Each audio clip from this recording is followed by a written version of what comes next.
Hi, I'm Liz. I'm the Senior Ranger for Hart District Council and also the Ranger for Hazeley Heath. We've got two sides to Hazeley Heath, the RSPB side and the side that we own, which is over here. I'll be taking you on a virtual tour today around our site so you can come and see what the site's like and learn a little bit more about it. Come this way. So we're now standing up on the old landfill part of the site where they did a lot of the army training, but also underneath here is an old tip basically.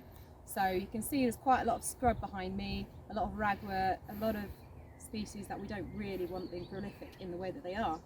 Areas like this we would flail with quite big machinery because it's the only real manageable way to control this type of habitat.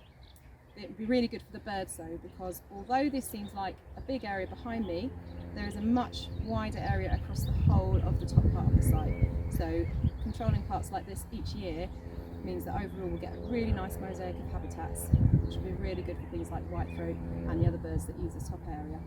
So this is what remains of one of our refugitins, which normally we'd use for surveying things like adders and other reptiles.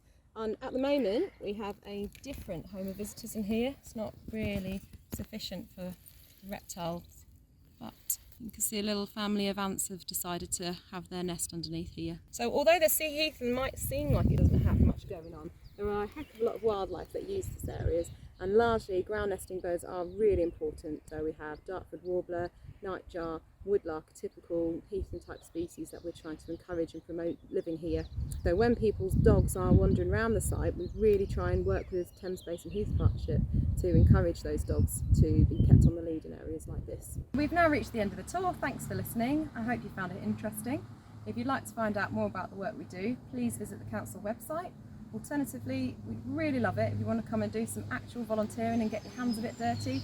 So again, visit our website and find out more that way. See you soon, hopefully. Bye bye.